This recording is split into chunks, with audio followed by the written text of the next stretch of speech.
What's up, co-reporters? Welcome back to my channel. We've got to talk about a couple from Love is Blind season 7 that just drives me up the wall. It is none other than Tim and Alex. Listen, at first, I do have to admit that I fell for this couple. I really thought it was going to be a beautiful thing. But as the episodes progressed, it became rather apparent that their relationship was not all that happy or healthy. Okay, we already know that there was an infamous fight that went down between the two of them. But outside of that fight, I also want to talk about how their entire relationship seems to revolve around trauma. Tim's trauma more specifically. Okay. So, before I even get into this deep dive, I do want to tell you guys, this is how I'm going to be covering this season. Okay. Because I did do a recap of episode 1, but for Netflix show, it's really hard to do episode by episode because they dump a bunch of them on you. You know what I mean? And for Love is Blind, like there's just so much that you really need to get into with each couple that it doesn't work as a format sometimes. So this is how I'm covering from the beginning to the end. So yesterday I dropped a video about Monica and Steven's relationship. I covered it from beginning to end.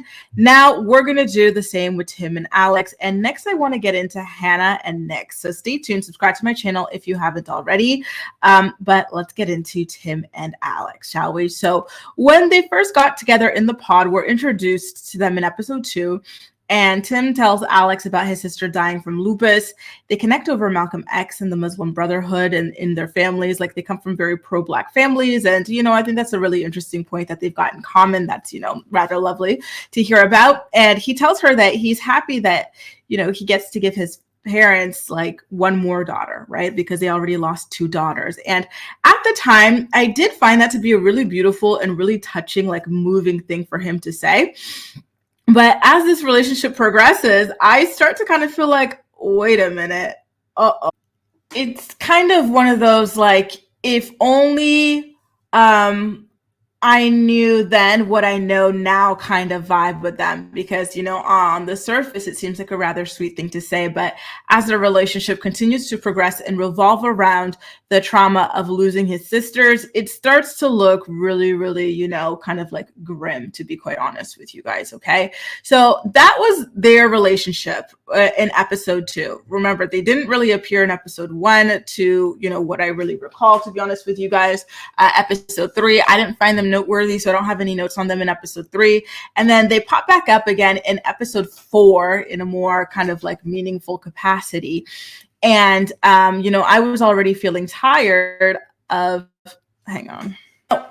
Before we even get into the nitty-gritty of episode 4, I do have a little bit of a sidebar, which is that I forgot to mention that in episode 1, and it's because all my notes are typically on my computer, but for episode 1, I had to write them here. Long story, which I went over in episode 1 recap. But Ashley also revealed that her parents both suffer from MS, and while her father's new wife stuck around, her mother's, partner of 12 years or something like that left her when she got sick. So on both sides, they have been really, truly going through it with their families. Now, in episode 4, you get more of Tim talking about losing his sisters and everything like that. And I didn't provide any deep notes as to what exactly it was that he was mentioning. The only thing that I said was that I was getting a little bit exhausted and overwhelmed with the constant trauma dumping. So I can only imagine how difficult it kind of was for Alex at that point. But again, he was rather thoughtful when he gave Alex his sister's bracelet. He's like, this is one sister who gave a bracelet to the other sister. And, since they've both passed away, I'm giving it to you to link you to them and this and that. And I'm like, it's a lot, why couldn't he just get her I don't know, some guys get this is my childhood toy. This is my childhood this is my childhood that. Or, I saw this here. Let me give you an example. I was at the store and I saw this ring and I thought it was beautiful. And I said, if I ever meet a lovely lady, I want to give her this ring. It's never anything like that with Tim. It has to be about how he lost his sisters and that has been devastating to him, which is completely fair that he's devastated by the loss of his sisters. But at this point, you gotta wonder and you gotta ask, has he really truly healed from this? Because understand why it has to come up so often. You know what I mean? I feel like if his sisters were alive or if he had made peace with their passing, it would not have popped up so often. Like, I have never, in all my seasons of watching and covering the show, which is 7 seasons now, I have never seen anyone talk about their siblings so damn much. You know, like, what about you? When you were picking a partner, do you constantly talk about like your siblings? No, not really. Not most likely. You know, when you're trying to pick out like a lovely, thoughtful, like Valentine's Day gift for your lover, do you go, oh, you know, this is my sister's hair scrunchie. Let me give it to you. Oh, let me give you my sister's this or my brother's this. No, you think about that person because that person is an individual that you are, you know, falling in love with or are already in love with. And like, it's about them, not about, you know, this person or that person in your family. In my opinion, anyway, I don't want to sound too harsh because again, it is like some serious trauma that he's going through, but it was heavy and it was too much for me at this point, to be honest with you guys. Now, moving a little bit further along in episode 4, we find out that he proposed to Alex, right? And then we get to the reveal. And I feel like this was something that was actually, you know, quite revealing about like their relationship and what it means to him, pun intended. So first of all, they both looked great. Okay. They look like a great, like beautiful, normal couple that you would see out in the real world. Okay. Did you notice that Tim did not get down on one knee and present the ring and do like a proposal again, sort of a thing, like for like official sake, for Alex's official sake? You know, all the other men at this point, you know, have always done that. Tim just walked right up to her, opened the box and handed her a ring. Like, here, take this, my new therapist. You know, I now bestow you this ring. There was nothing romantic or thoughtful or like for Alex about that. It was so cold. And honestly, it was a huge turnoff to me personally. And I feel like that was rather like telling about like, you know, what he really thinks about this relationship. To me, he just like is looking for someone to trauma dump on. You know, he's looking for a therapist at the end of the day. I don't know that he has a genuine like loving interest in Alex and who she is as a person. You know, maybe he's looking to, you know, like he said, remember how I said that in episode 2 when he mentioned being like proud to be able to give his like parents like another daughter. It's like, oh, like, is that what you're out here looking for? Like a therapist for you or a replacement daughter for your parents? Because the way he just handed that ring to her, to me, told me everything I needed to know about, you know, about him and how he really sees Alex. Now, you know, one thing about him was during this reveal, he had quite the strong accent. And I was like, I don't remember him having this accent in the pods, but it was really strong. He was, like I said, looking for a therapist and a replacement daughter. And then, you know, he started annoying her. He knows that she doesn't like when he says my dog or dog this or dog that. And he just keeps on saying it. And it's like, this is supposed to be a nice, really special, thoughtful, beautiful moment for you guys. And first of all, you didn't even do a romantic gesture, you know, with the ring. You just handed it to her like it was, you know, she dropped her freaking earring on the floor. And then here you go, just annoying her, pushing her buttons like, ew. And you can tell she was genuinely annoyed. She communicated that she was genuinely annoyed and he just kept going. And it was just, wow, exhausting. Now, I did also find that like, when it comes to some of these girls on the season, or these ladies, I should say, because they're grown, I feel like Alex and Monica are like low-key in love with their dads or something like that. Like they will always like, there will be a romantic moment, like, you know, something going on in their relationship, and they will like find a way to relay it back to their own fathers, you know? So for example, at this point, they're looking at each other and everything. And Alex notices a ring that Tim is wearing. And she's like, wow, you know, like I love those kinds of rings because my dad has one. It's like, okay. And then she said something about like earlier in a prior episode, how she didn't think she'd be able to find a man like her dad to like marry. And it's like, girl, like, I don't know. These kinds of comments to me are always so like off. Like, I just can't imagine having like physical attraction, sexual attraction to someone, romantic attraction to someone, and being like, oh yeah, I'm so glad I found you. You remind me of my dad. Like, no, absolutely not. But these girls have no problem with that. And it's like, I just don't get it. I genuinely do not get it. It always creeps me out when people say this. So, Now, Tim says, "Oh, I didn't know you had a nose ring." She's like, "Oh, I wasn't going to tell you anything about my physical." And, and so of course, like, instead of just like, saying, "Wow, it's cool, I like it," which he does say, he likes it. He's like, "I like your nose ring.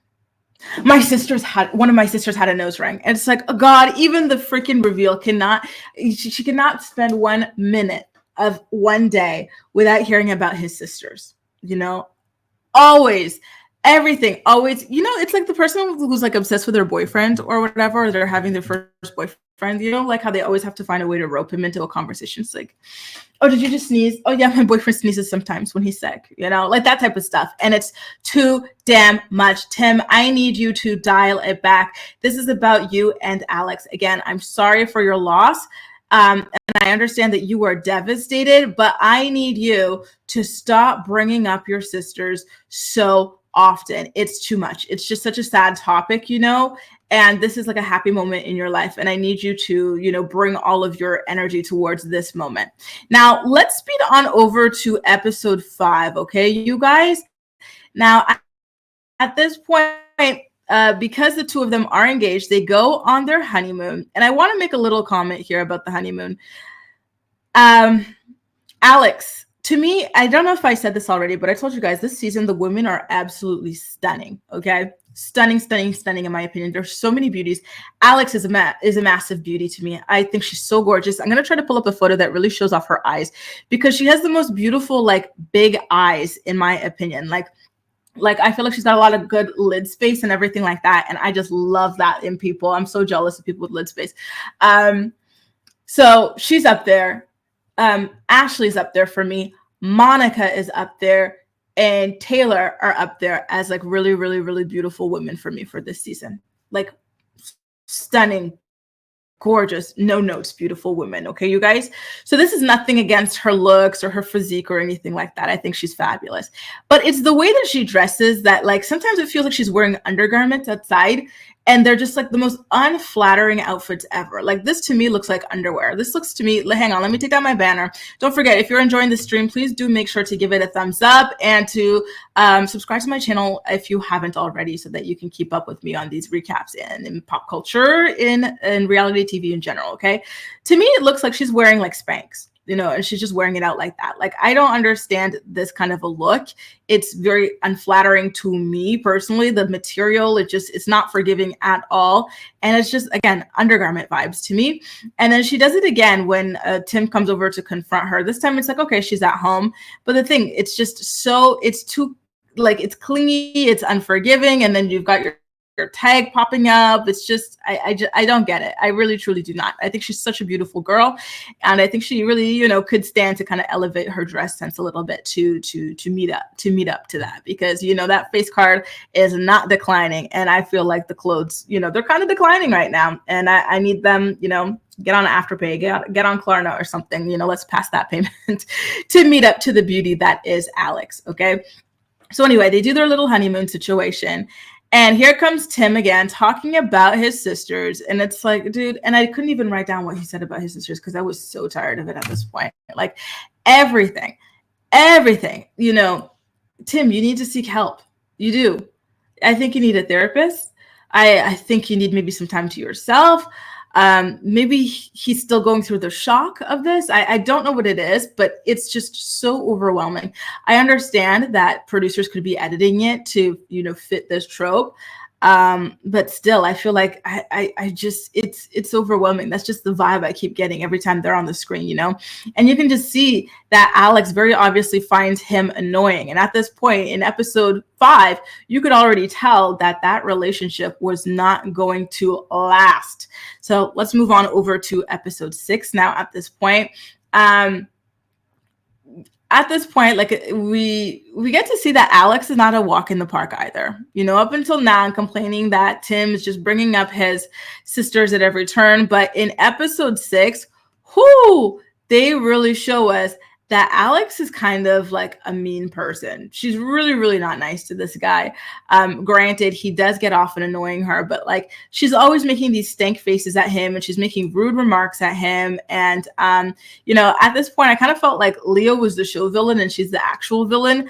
But now, upon watching up to episode 9, I feel like the real villain was actually Steven the creep. So I'm gonna relieve Alex of that title, but like she, like, you know, her nasty disposition was starting to show.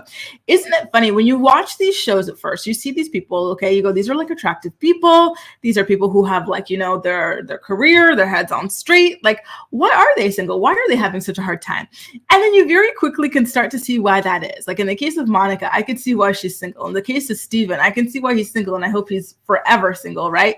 In the case of Ashley, I could see why she's single. In the case of Tim, same thing. And I don't say that as if it's a bad thing. It's not a bad thing to be single. Being single is amazing. I loved my single life as well. But you know, you start to see why people are just not really, you know, signing up for the long haul with these people at the end of the day, because the personality that Alex has on her, woof. Tim did talk about how like he's got certain like boundaries and lines you can't cross. And then she said that she was going to test them. She's like, oh, we'll see about that. We'll see about that. And at that point, I think we all collectively were thinking, oh God, this is not going to be good. He's a line pusher. She's a line pusher. He says that he gets a hot temper when you press a certain button, and she says, oh, I'm going to do that. Oh, we already know that this is not going to be pretty. This is two people who are just not very emotionally mature, to be honest with you. Now, later on, all of these couples get to meet together, you know, at the resort, okay? And so the girls, they did this kind of interrogation of the guys and everything that was so lighthearted and fun and whatnot. And then it is Tim's turn to be interrogated. They ask him what it is that he loves so much about his fiance, Alex, okay? Mind you, up until this point, like the other guys had sat down. Even creepy Steven sat down and said some things that he loved about Monica. Like Tyler sat down, talked about, you know, things he loved about Ashley, like all sorts of things like that. But when it comes to Trauma Tim, he sits down and he tells the girls that what he loves so much about his fiance is that they can just talk a lot of shit. And it's like, oh God, you guys are bros who like to roast each other. Okay, you guys. And it's just not cute. It's really not cute, and it's not sustainable, and it's not romantic. So Monica, she clocks this, and she clocks like a weird ambiance between the two of them. And so she tells creepy Steven about that. Yeah, then the next day we get to see that Monica, you know, she clocked it right. We wake up to, well, first of all, Alex is alone in the apartment. And then the door rings or knocks, and you've got Tim at the door. And I'm sitting here wondering, why the hell's Tim at the door? Knocking like a stranger. He doesn't have a key there. He's not staying there with her. Aren't they on their honeymoon? You know, like, why is he at the door? And then like they're both so stone-faced, and like you could just tell that some really serious stuff went down. And then like she lets him in like a stranger, you know, she turns around, leads him to the couch with her tag sticking out of that, like, you know, undergarment she's wearing. And then he just, you know, explains how the fight that they had the night prior was completely unacceptable. He said, in his opinion, he thought everything was all well and good at that mixer. And so he doesn't understand why she started acting up when they got home. And he describes her as just being so cold to him and then just truly, truly disrespecting him. And so Alex says that, listen, I'm just homesick. And it's like, okay, well, that's not an excuse, boo. Tell your man you're homesick, and like, you know, you guys can work through that together emotionally as a couple. Like, you don't just snap and do all this stuff, especially the stuff that Tim accuses her of doing. Tim says that Alex got so enraged and so aggressive that she started calling him out of his name. I'm sure she called him a B word. And then she put her hand on his mouth when he was trying to speak too, which to me would have, that would have scared the hell out of me. Because when you put your hand on someone's mouth, sometimes you put it on their nose too, blocking their airway. So first you to block someone's, hang on. That was my Alexa reminder. I have to buy a birthday card for my friend. So where was I? When you block someone's airway, that is very threatening behavior. Like that is truly, like I would have panicked, and you're already acting weird and cold and just like all of a sudden like that. I would have been scared that you were like, killer worthy or something like that. So that was really, really scary stuff. And then you're calling him out of his name, all because you're homesick. That is not normal behavior. And the fact that she had such a nonchalant excuse for that is insane to me. She needed a much better excuse than that, because that was just woof. Now, when she was covering his mouth, it was because Tim was trying to explain how he was feeling about her behavior and everything like that. And then he also says that she called him insecure, things like that. And it's just, wow.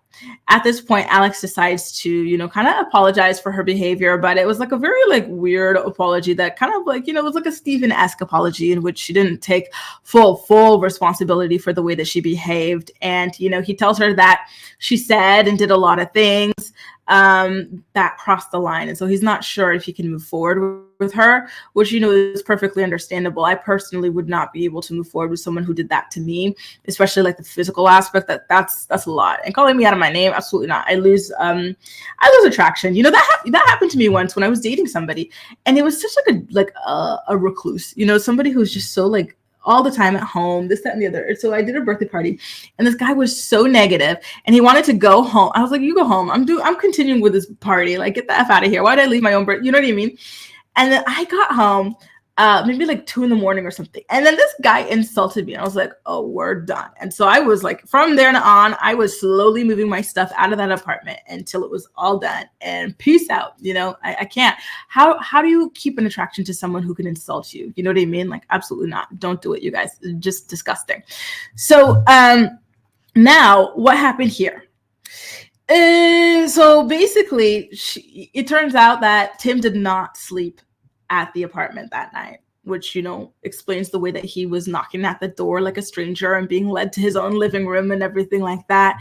And Alex begs him to come back home, but he's not sure that he wants to. He says, in fact, Alex, listen, like, I was meaning to break up with you right here, right now. So I don't know, like this whole like come back and stay the night. No, because I'm still in the frame of mind that I don't want to continue with this relationship. But I will admit that although I came in here sure of wanting to break up with you, right now I'm not so sure. And so she kind of apologizes again, tells him that she loves him, and again asks him to come back. But, you could see that he lost the sparkle in his eye for her. And that was, just really, really sad to see, because he really was like into her before. So, and I feel like once that's gone, that's gone. Yeah, you can work to build it back, but it'll never be the way that it was, untainted. You know what I mean? And that sucks. It really sucks. But, this is why you have to be so careful with the way that you treat people that, you're in love with or that you're dating or whatever, because listen, like, things can't be unsaid, things can't be undone, so be very, very careful. Now, let's move on to episode 7, shall we, you guys?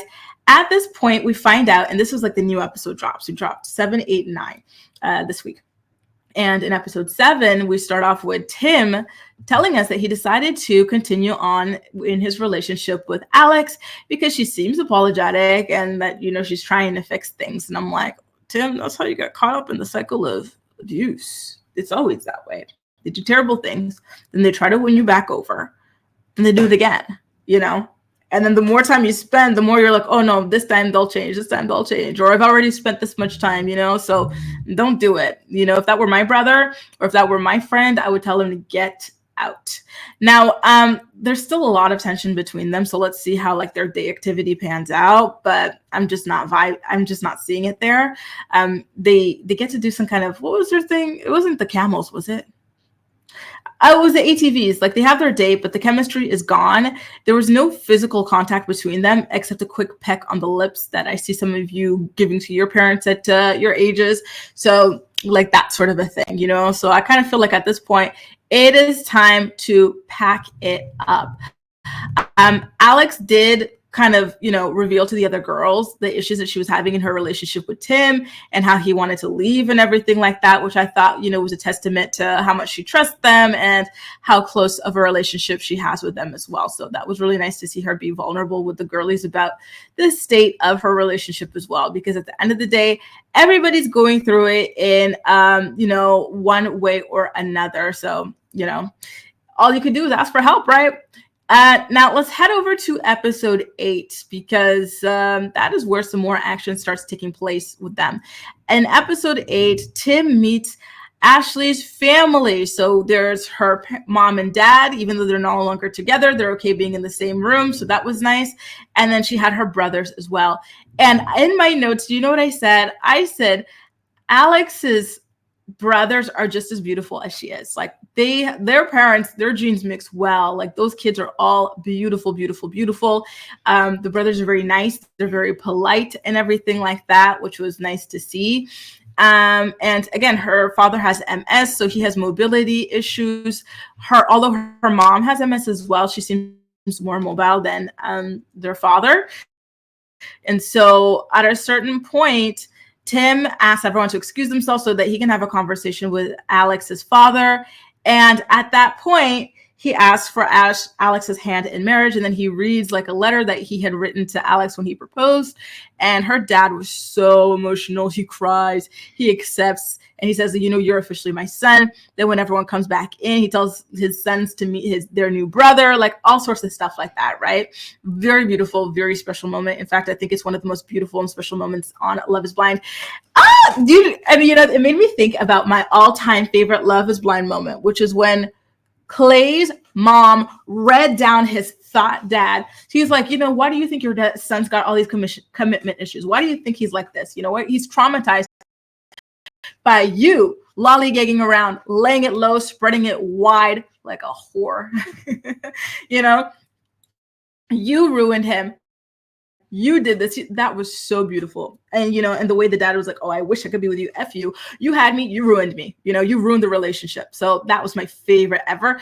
This was another really, really beautiful, special moment. Like, I really like Alex's family. And it's kind of like, I'm like, girl, like, what happened to you? Because you're a really mean girl. I don't know if it's just because Tim is purposely annoying or whatever, but like, I find her to be very mean and like kind of stank.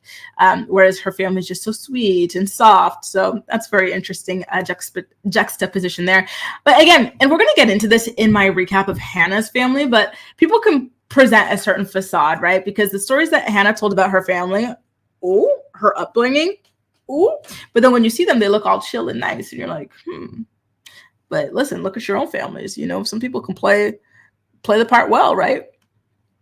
Anyway, let's get into episode 9, okay, of this relationship. Does anything interesting happen between Tim and Alex on episode 9 of the show? According to my notes, no, because here I am looking and I'm not seeing. You know what episode 9 was revolving around? Ramses and Marissa. Oh, Marissa's mom is absolutely horrific. And then we've got Nick and Hannah. And then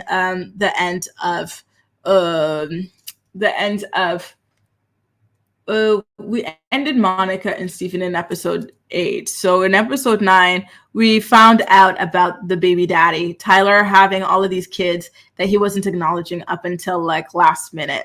Just disgusting behavior.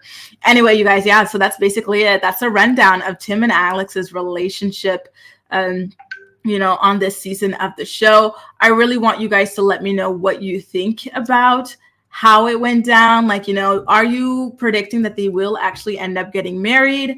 If you're thinking that do you think they'll both say yes? Do you think one will say yes, one will say no? Will they both say no? Let me know. I get the feeling that they're both going to say no at the altar, to be honest with you, if they even make it to the altar, because I kind of feel like this is DOA. But, strange things have happened. There have been couples where I predicted that they would not get married, but they wound up getting married. The one that sticks out to me the most is Nick and Danielle. I thought that Danielle would say yes and Nick would say no. But alas, sorry, that's my friend Stephanie of Wine and Chill. We're talking about collaborating on a Diddy story. He had his hearing yesterday, and then we want to talk about the Usher stuff and his old lawsuits kind of rearing their ugly heads again. So yeah, I want to know all of your predictions. Let me know in the comment section down below. As usual, thank you guys so much for joining me for this recap. It's always such a pleasure to do these videos for you and to be able to interact with you guys in the comment section. So again, thank you all so much for being here. Happy Friday. I hope you have a wonderful weekend wherever you are in the world. Take good care of yourselves. And, again, for those of you in Florida, please stay safe. I'm just so shocked and saddened by all of this news and information that I'm hearing about the Hurricane Milton. And I really, I'm hoping for the best for you guys. Okay. So take good care of yourselves, and I'll see you guys later. Bye now.